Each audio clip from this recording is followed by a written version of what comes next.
రాస్తే హక్కు ఉంటుంది. ఓకే సార్, ఒక కాల్ వస్తుంది తీసుకోండి. హలో హలో నమస్కారం అండి. హలో నమస్కారం అండి, మీ పేరు? మా పేరు ఉపేంద్రచారి మేడం. ఓకే యుగేంద్రచారి గారు, మీరు ఎక్కడి నుంచి మాట్లాడుతున్నారు? మహబూబాబాద్ డిస్టిక్ కేసన మండలం మేడం. ఓకే, మనతో పాటు రమేష్ కడారి గారు ఉన్నారు. మీ ప్రాబ్లం ఏంటో తనతో మాట్లాడండి.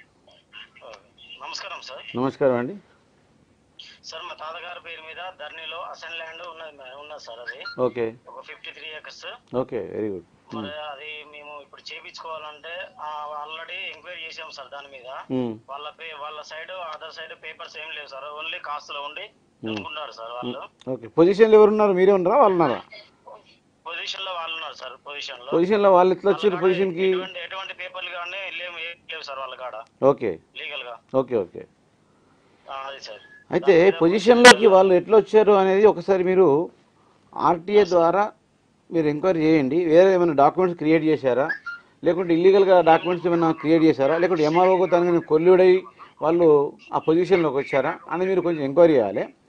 రెండవది ఏంటంటే, మీ దగ్గర ఆల్రెడీ డాక్యుమెంట్స్ ఉన్నాయి కాబట్టి ఆ డాక్యుమెంట్స్ను మీరు ఎంఆర్ఓ గారికి ఒక అప్లికేషన్ ఫామ్ రాయండి. ఆర్డీఓ గారికి, ఎంఆర్ఓ గారికి, కలెక్టర్ గారికి, ముగ్గురికి ఒక అప్లికేషన్ ఫామ్ రిప్రజెంటేషన్ రాసిన తర్వాత, మేము మాకు మా తాతల ఆస్తి ఇది అసైన్మెంట్ ల్యాండ్. అసైన్మెంట్ ల్యాండ్ అంటే ఎవరికి అమ్మడానికి కానీ కొనడానికి కానీ వీలు లేదు. సో కాబట్టి వాళ్ళు ఏ రకంగా పొజిషన్లోకి వచ్చారు, వాళ్ళు పొజిషన్లోకి వచ్చిన విధానమే రాంగ్, దానిలో డౌట్ లేదు.